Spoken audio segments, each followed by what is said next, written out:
Hi అందరికీ ఎలా ఉన్నారు? సో నేనైతే చాలా బాగున్నాను అనమాట. అండ్ ఇప్పుడు మీరు చూస్తున్నారు కదా, ఈ చీపురు అయితే నేను ఒక 2.5 years బ్యాక్ అయితే కొన్నాను. సో అప్పటి రేట్ ఎంత అంటే 90 రూపీస్ అనమాట. సో 2.5 years నుంచి ఇదే చీపురు వాడుతున్నానండి నేను. అండ్ ఇదేం పెద్ద గొప్ప అని అనుకుంటున్నారా? సో గొప్ప అని కాదు, నా గొప్ప అని చెప్పట్లేదు. సో చీపురు అయితే మంచిది అని చెప్తున్నాను. అండ్ ఇంకోటి ఏంటంటే ఇది 2.5 years నుంచి కూడా మీరు రోజు ఇల్లు ఊడుస్తున్నారా, లేదంటే వారానికి నెలకు ఒకసారి ఊడుస్తున్నారా అని డౌట్ వస్తుంది ఏంటి ఏమైనా. సో ఏం కాదు, డైలీ ఊడుస్తాను. అండ్ ఇంకోటి ఏంటంటే ఈ చీపురుని మారుద్దామంటే అసలు ఎప్పటికీ సెట్ అవ్వట్లేదు, ఎప్పటికప్పుడే అలాగ అయిపోతుంది అనమాట. అండ్ ఓడవడానికి బాగానే అనిపిస్తుంది, బట్ చూడడానికి బాగోలేదు. ఇంకా దాని టైం అయిపోయింది కదా, పాపం దాన్ని ఇబ్బంది పెట్టాలని అనుకోవట్లేదు. సో తీసుకుందామని చెప్పి ఎదురు చూస్తూ ఉన్నాను. ఒకసారి డీమార్ట్కి వెళ్ళాను, అక్కడ చీపురు కాస్ట్ చూసి నేను షాక్ అయిపోయాను. ఒక్క చీపురు 250 రూపాయలు ఉంది. అండ్ ఇంత థిక్గా కూడా లేదు, ఇంత కుచ్చు నిండుగా కూడా లేదు.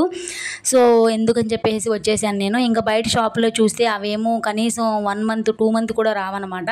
సో ఇవేంటంటే కొండ చీపుర్లు అని ఇల్లమ్మట వస్తే తీసుకున్నాను. అప్పుడు మళ్ళీ సేమ్ ఇలాంటి చీపురే తీసుకుందామని చెప్పి వెయిట్ చేస్తున్నాను. సో వెయిట్ చేస్తుంటే ఒక రోజు అయితే ఒక అమ్మాయి చీపుర్లు తీసుకుని వచ్చేసింది.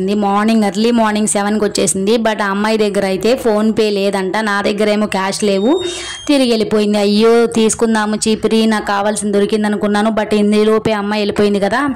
ఒకవేళ తీసుకునే అదృష్టం ఉంటే ఈరోజు సాటర్డే కదా, సో సాటర్డే చీపురు కూడా కొనుక్కోవచ్చని చెప్తున్నారు కదా, వస్తే బాగుండు మళ్ళీ అని అనిపించింది.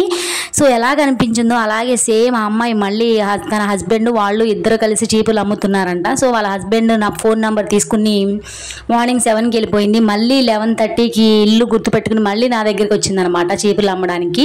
సో అప్పుడు నేను చెప్పాను ఈ చీపురు ఎంత అని అడిగితే 100 రూపీస్ అని చెప్పింది. సో నేను ఇది ఇంతకుముందు కొన్నాను 90 రూపీస్. సో దీనికి వెనకాల చీపురికి వెనకాల ఆ గొట్టం కూడా ఉంది కదా అని చెప్తే లేదు దీనికి అసలు గొట్టాలు ఉండవండి. సో నేను అప్పుడు వెళ్ళి నా పాత చీపురు తీసుకొచ్చి చూపించాను, దానికి గొట్టం ఉంది దీనికి లేదు. సో అదే 90 రూపీస్, ఇది 100 రూపీస్ అని బేరం అయితే అడిగేసాము. సో ఫైనల్గా ఏమనిపించిందంటే పాపం ఎండలో పడి వచ్చింది, ఒకసారి వెళ్ళిపోయి మళ్ళీ కదా వచ్చింది, ఎందుకు ఇంకా బేరం అడగడం అని చెప్పేసి ఆమె చెప్పిన 100 రూపీస్కే నేనైతే చీపురు తీసేసుకున్నాను ఫైనల్గా.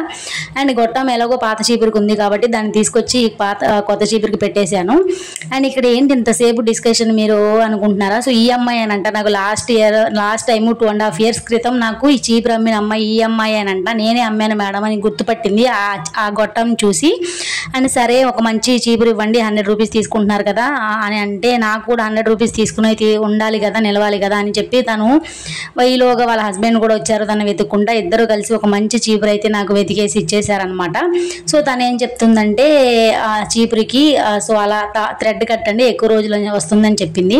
సో నాకు ఇంకా బేరం అడగాలని అనిపించలేదు. తను ఆ మాట అన్న తర్వాత నా 100 రూపీస్ నాకు దక్కాలిగా అన్నప్పుడు సో మంచిదే ఇచ్చారులే అని అనుకున్నాను. ఇద్దరు హస్బెండ్ వైఫ్ కలిపి. సో అదే వాళ్ళ బైక్ టీవీఎస్ మీద మైక్ పెట్టుకుని అమ్ముతున్నారనమాట. చీపుర్లు మొత్తం అమ్మేశారు. ఇంకా వాళ్ళ హస్బెండ్ వచ్చి 2 తీసుకోవచ్చు అని అన్నారు. సో అప్పుడు వద్దని చెప్పేసి నేనైతే ఒకటే తీసుకున్నాను. ఇంతకీ ఈ సోదంతా ఏంటి, నీ గురించి గొప్పగా చెప్పుకోవడానికి ఆ 2.5 years వాడేసిన చీపురు అని అనుకుంటున్నారా? కాదండి, ఇదంతా క్రెడిట్ ఎవరిది అంటే మనం కింద ఊడ్చే నేల అనమాట.